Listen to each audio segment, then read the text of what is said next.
¿verdad? Capítulo 11, dice de la siguiente manera: mientras el Señor Jesús decía estas cosas, le estaba predicando a las multitudes, una mujer de entre la multitud levantó la voz y le dijo, miren las palabras que le dijo: bienaventurado el vientre que te trajo. O sea, ¿ok? Bienaventurado el vientre que te trajo y los senos que mamaste. ¿Y qué le respondió el Señor Jesucristo? Con un like, una campanita, y o como dice en la película, gracias por el cumplido. ¿El Señor Jesucristo respondió así? No. ¿Qué dice la Biblia? Mire, yo quisiera que usted tuviera Biblia abierta. Esta es una iglesia de Biblia en mano. Usted me está mirando a mí, no, pero abra su Biblia para que vaya conmigo. Lucas 11:27. Mientras él decía esta cosa, una mujer de entre la multitud levantó la voz y le dijo: bienaventurado el vientre que te trajo, le está diciendo la mujer al Señor Jesucristo, y los senos que mamaste. Versículo 28. Y el Señor le respondió: olvídate.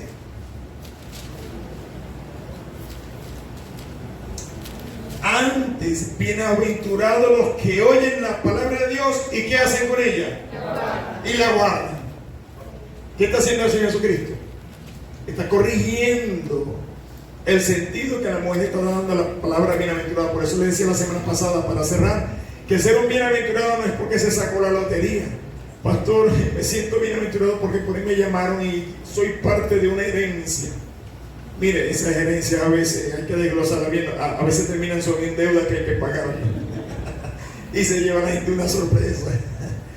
Entonces, el Señor Jesucristo la corrige de la vez. Y le dijo: no, nada de eso, mujer.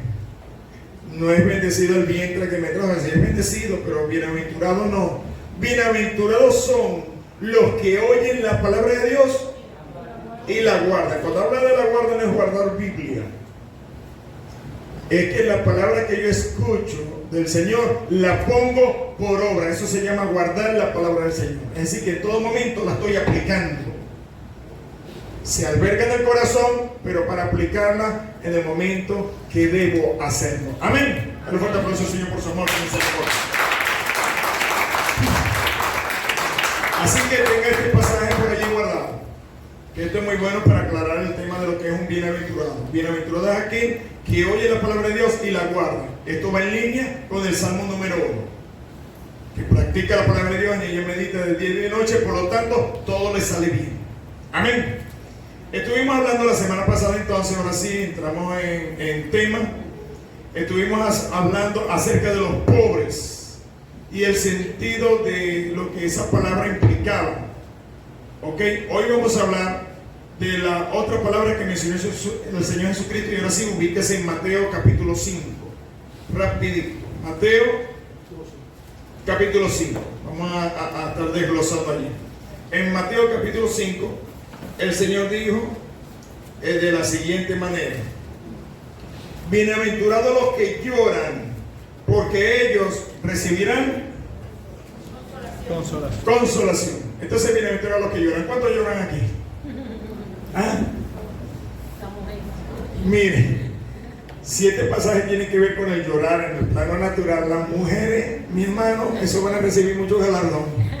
Porque la recompensa, ¿cuál es? Bienaventurados los que lloran, porque de ellos, ¿cómo es? Bienaventurados los que lloran, porque ellos recibirán consolación. Entonces las mujeres van a recibir, mire, consolación hasta decir nomás por llorar.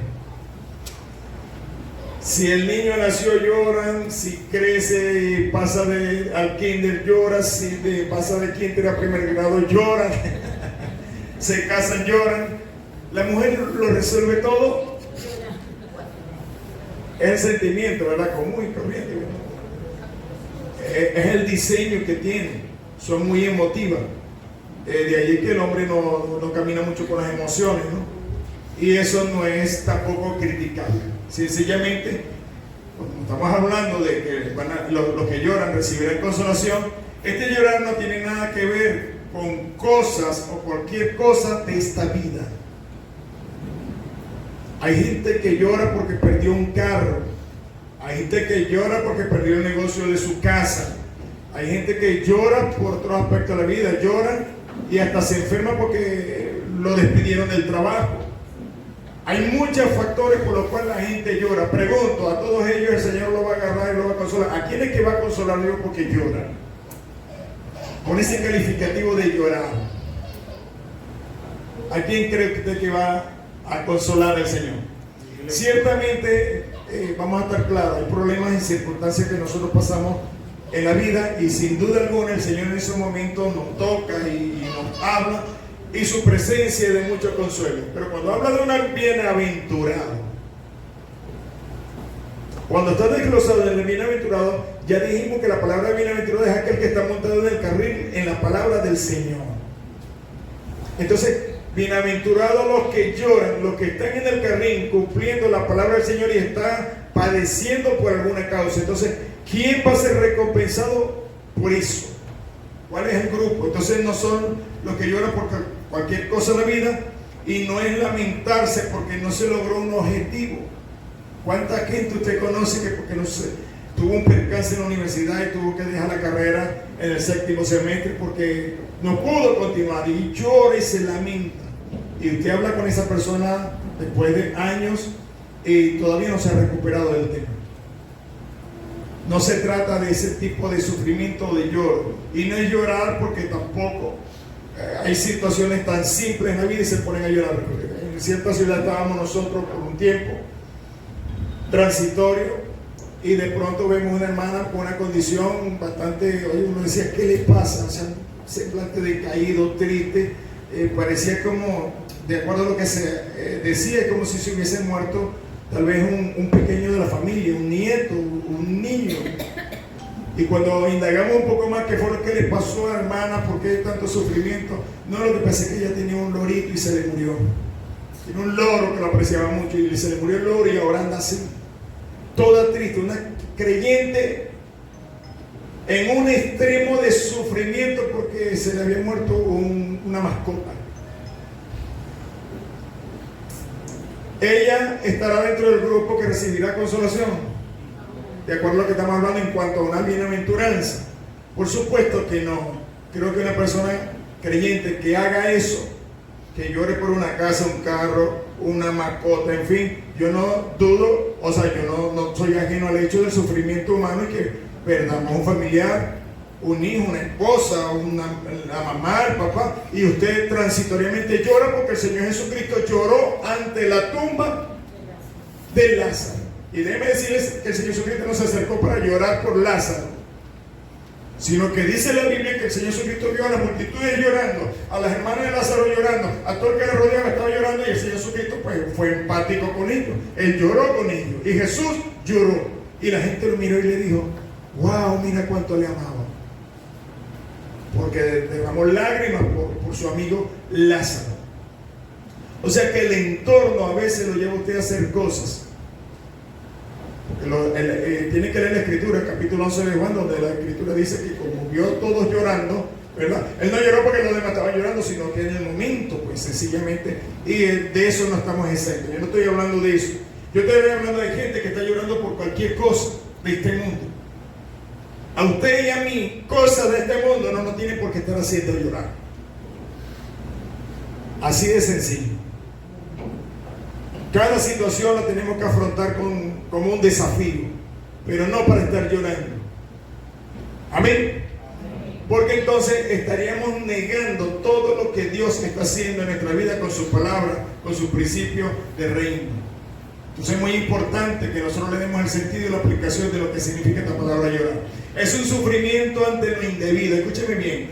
Llorar es sufrir, pero por lo indebido. Y por ver el reino de Dios manifiesto. Porque no se hizo esto así. O sea, de gente que es capaz de llorar en el reino por ver que las cosas no están como Dios quiere.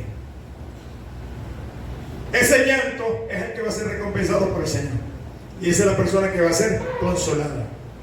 En las Sagradas Escrituras, nosotros tenemos, por ejemplo, al Señor Jesucristo con un gran lamento. Se paró frente a Jerusalén, y esto no lo dijo ni muy tranquilo ni muy sereno. El Señor Jesucristo estaba realmente sentido con la gente de Jerusalén. Ya en otras ocasiones se los había dicho el Señor: ustedes yo les hablo y no le hacían caso a su mensaje.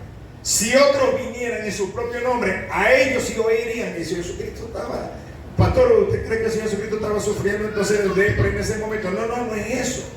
Sino que usted y yo tenemos que sembrar la vida con esperanza. Si el Señor Jesucristo estaba dedicando el tiempo para ellos, lo mejor era que hubiesen abierto su corazón para todo lo que estaba haciendo. Y entonces les reclama el hecho de que les está hablando y no obedecen al mensaje. Pero si, dice el Señor, y si viene otro en su propio nombre, a ese sí oiríais. Estábamos listos. Y eso le hacía sentir enojo. Y el Señor Jesucristo habla en Lucas capítulo 13, Jerusalén, Jerusalén, que mata a los profetas y apedrea a los que te son enviados. ¿Cuántas veces quise juntar a tus hijos como la gallina a su polluelo debajo de sus alas y no quisiste? El Señor Jesucristo se está lamentando. Se está lamentando de ver a Israel, cada quien haciendo sus cosas en la vida, tranquilo, y no le está importando nada acerca del reino. ¿Sabe? Cuando usted y yo estamos aquí en la iglesia, en el recinto, el gran yo soy, y el hecho de no ver a muchos hermanos sentados, el que usted acostumbra a ver los domingos aquí en la mañana y no verlo, yo creo que eso nos debería llenar a nosotros de una profunda tristeza. Amén. Y lamentarnos por eso. Y a lo mejor no es tan solo el domingo, es decir, que a lo mejor ya tiene 3 domingos que no está. Eso debería llenar nuestro corazón de tristeza. Si hay gente que llora por un loro, una mascota que se les muere, ¿por qué no podemos sentir nosotros un sentimiento más profundo, pero por alguien por quien Cristo murió? ¿Por qué? Amén.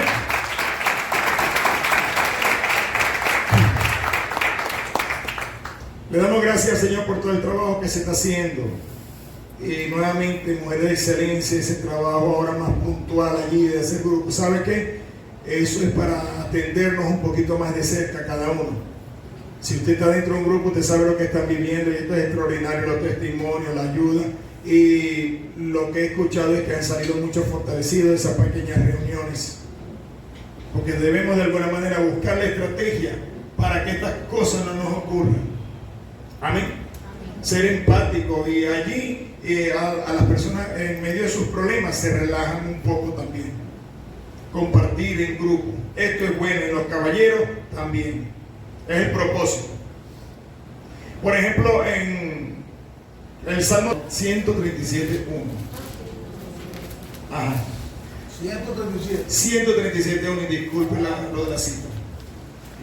En mi Biblia está titulado Lamento de los cautivos de Babilonia. Dice así: junto a los ríos de Babilonia, allí nos sentábamos y aún llorábamos, acordándonos.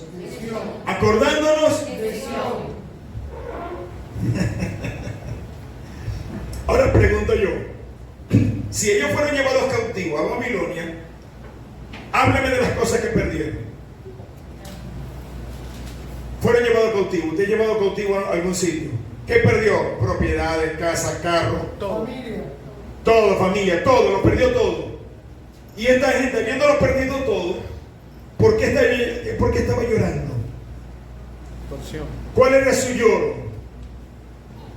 Porción por la ciudad, por Jerusalén. Tuvimos el templo, tuvimos la adoración del Señor y no la apreciamos, hemos perdido eso. Ellos sintieron un profundo llanto y dolor por las cosas espirituales que habían perdido y ahora estaban esclavos. Esta es la clase de lloro que Dios va a recompensar. Porque ellos no se estaban acordando de las cosas materiales, ellos se estaban acordando de las cosas espirituales que perdieron.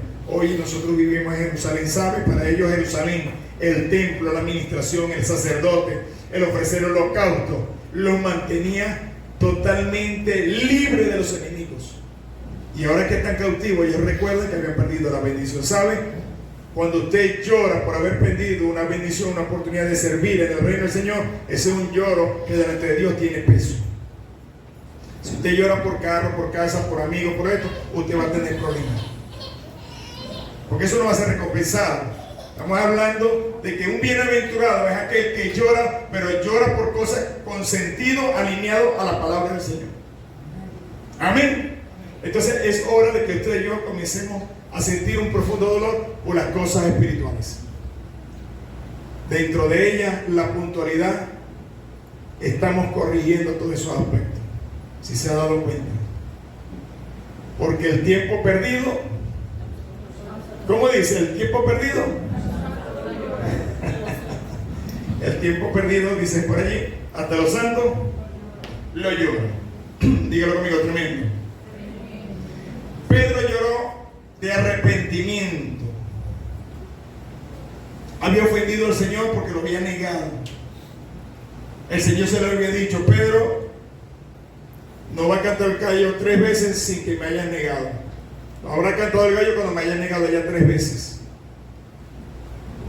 Y Pedro le dijo: Señor, tranquilo, que los demás se escandalicen, corran, yo no lo voy a hacer. Voy a estar ahí aplomado contigo. Y el Señor Jesucristo: escucha lo que te estoy diciendo, Pedro.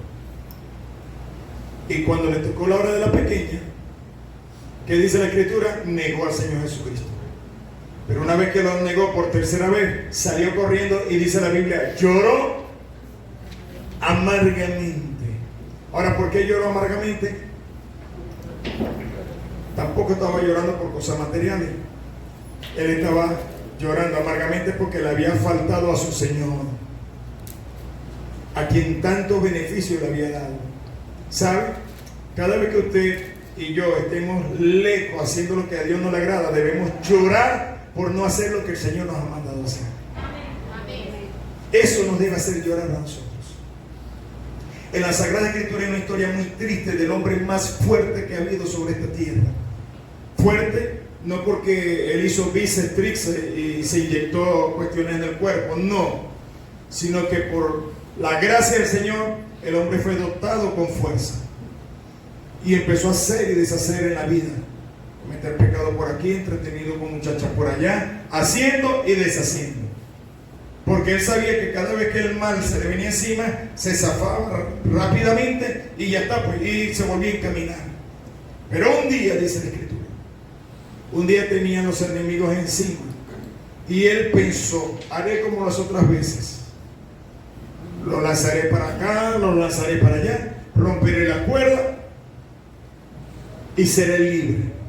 Pero dice la Escritura algo que a mí me causa un pánico cada vez que escucho esas palabras. Y le digo pánico, miedo, temor, porque es lo que debemos sentir cada uno de nosotros cuando nos mantenemos transitando en la vida y a Dios no lo tomamos en cuenta. Dice la Biblia textualmente que él no sabía que ya el Señor se había apartado de él. Usted no sabe lo que es transitar en la vida tan alejado de Dios que usted no se entera si Dios está de acuerdo con lo que usted está haciendo o no. Cuando él quiso hacer en esa ocasión lo que quería hacer como otras veces, él no sabía que Dios ya se había apartado de él y cayó en cautiverio. Que eso no nos acontezca a nosotros, amén. Que eso no suceda en nuestras vidas.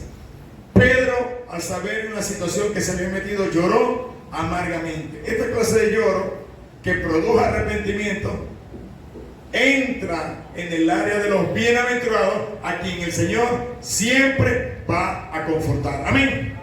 Gloria sea el nombre del Señor.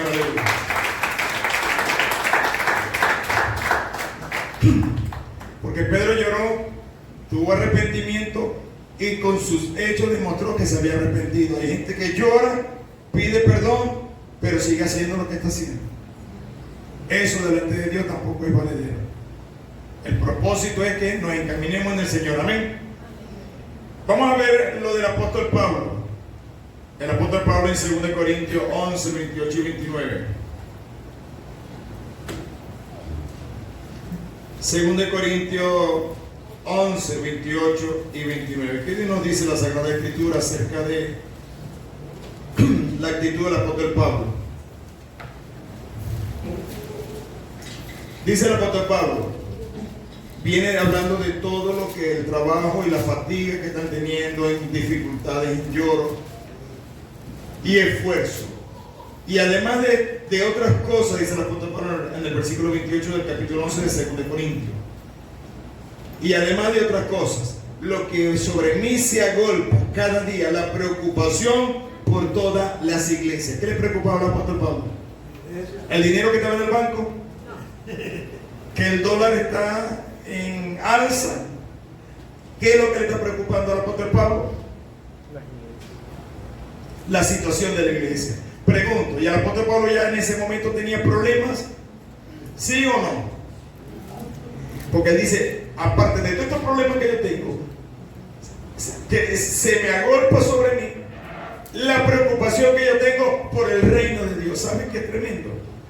Cuando usted está full de situaciones en la vida, pero usted por nada suelta la responsabilidad que tiene en Dios y en el reino. Usted podrá estar llorando, pero si usted está haciendo la obra de Dios por encima de su sufrimiento y las circunstancias, déjeme decirle que usted es un bienaventurado. Amén. Muchas veces apenas comienza una situación en nuestra vida y lo primero que hacemos es soltar algunas herramientas que Dios nos había dado para trabajar en su reino.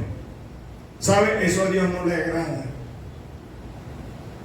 Le voy a dar un secreto para que usted pueda de una forma victoriosa sobreponerse a muchas situaciones de la vida. Por nada suelte lo que Dios le ha dado para trabajar en su reino, que de su problema se encarga el Señor. Amén. Busca primeramente el reino de Dios y su justicia, y todos esos problemas tuyos, todas las situaciones, todo lo que tú necesites, todo lo que requieras para estar tranquilo, yo te lo voy a añadir, no hay problema.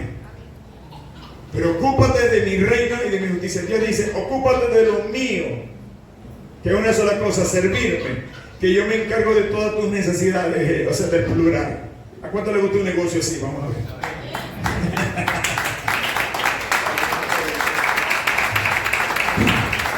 Usted y yo vemos, ¿no? Si nos ocupamos de todas las cosas y soltamos lo único que tenemos de Dios, o decimos, Señor, me voy a agarrar de lo tuyo, y Dios, encárgate tú de todas estas situaciones. Déjeme decirle que si usted hace eso, va a salir ganando. Aférrese a lo que Dios le ha dado, no suelte por nada eso.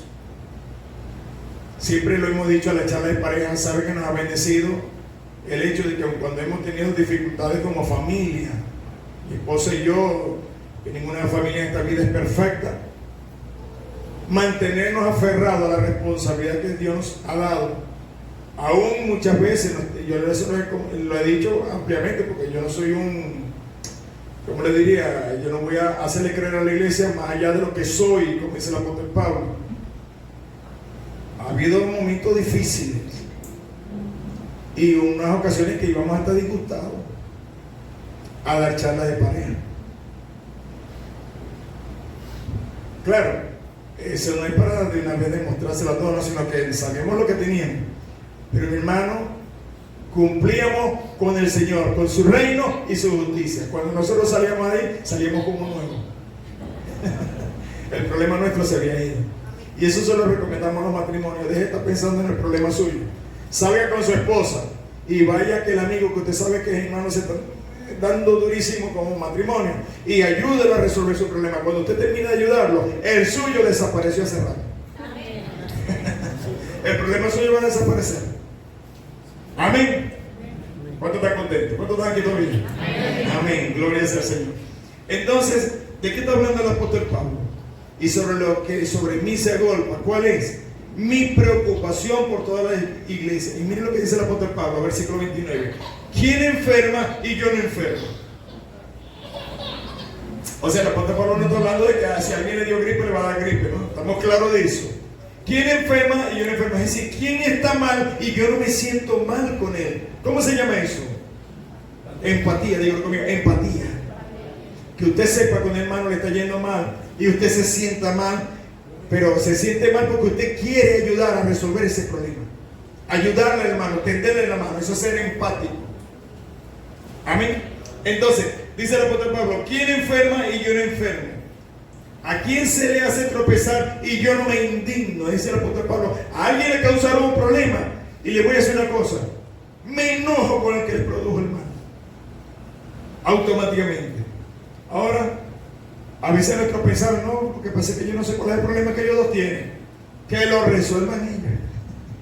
Y lo resolvemos de esa forma tan salomónica, ¿verdad? Tan evasiva. El apóstol Pablo no era ningún evasivo. Si veía que el hermano Edgar se metió con el hermano Carlos y lo hizo enojar, entonces venía acá. sea, me enoja que esta situación se dé, dice el apóstol Pablo. ¿Eso es ser evasivo? No. Eso es dolerse por cosas que tienen valor dentro del reino, como es la fraternidad, como lo es el amor entre los hermanos. Amén. De eso es lo que está hablando el apóstol. Entonces, Pablo sentía un profundo dolor por la iglesia. Ese dolor, ese llanto, lo que él sufría, ¿tendrá recompensa el Señor? Por supuesto que sí. Porque él es un bienaventurado cuando hace eso. Cuando usted se preocupa por su hermano, usted es un bienaventurado. Aleluya. Gloria sea el nombre del Señor.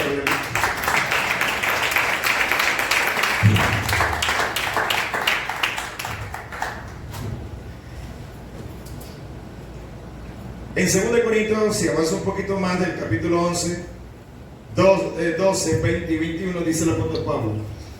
Dice, me temo que cuando llegue nos haya estado como quiera. Es decir, yo quiero llegar y conseguirlo trabajando en la obra, gozoso, pero tengo un temor que creo que voy a llegar y eso no va a ser así, dice el apóstol Pablo.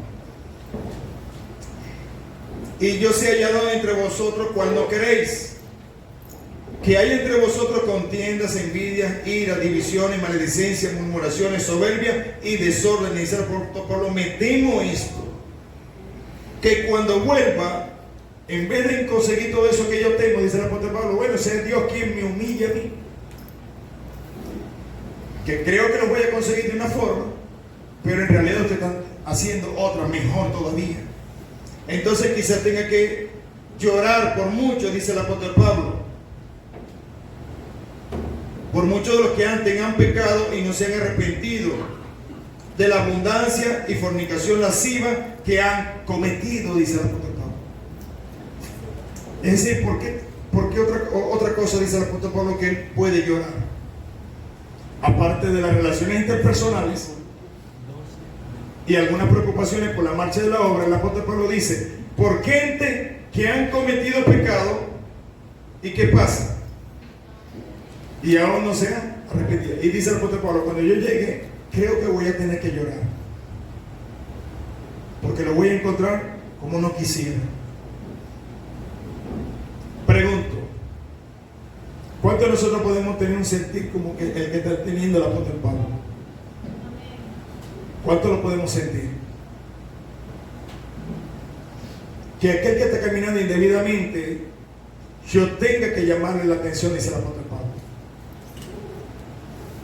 ¿Cuál es el pensamiento que normalmente está en el ambiente en estos tiempos? Miren, mejor no te metas en problemas. Mejor deja eso así, porque tú no sabes el trasfondo del asunto. Y así de una manera socrática y filosófica, lo estilo griego. Recuerda que los griegos decían, nada es bueno, nada es malo, todo depende de lo que tú pienses. Ahora tú no sabes por qué lo hizo.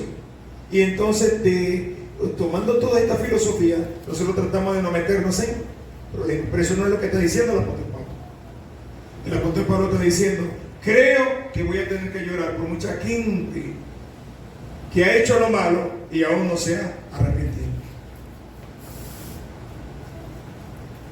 Ese lloro del apóstol Pablo, ¿usted cree que será recompensado? ¿Sí o no? Porque tiene que ver, escuche lo que tiene que ver con el reino. Todo lo que usted sufra, todo lo que usted llora, todo lo que usted padezca por causa del reino, el Señor dice, va a recibir 100 veces más. Y lo convierte en un bienaventurado. Si usted hoy le dijera yo que agarre una nota y haga una lista de sus angustias de esta semana, las que pasó. Angustia, desesperación, corredera, de todo. Y ahora después le digo que las califique. ¿Cuántas tienen que ver con la iglesia? ¿Cuántas de esas correderas, esa angustia fue por causa de la iglesia? Por cumplir aquí, por llegar a tiempo. ¿Cuántas de esas tienen que ver con la iglesia? Estimado, creo que vamos a tener que llorar como dice el apóstol Pablo. Porque esa lista, a lo mejor del lado de lo que tiene que ver con el reino del Señor, va a tener que quedar en blanco. Porque estamos viviendo solamente para nosotros y no para lo que es del reino de Dios. Amén. Reflexivo. Y le invito a que lo haga esta semana.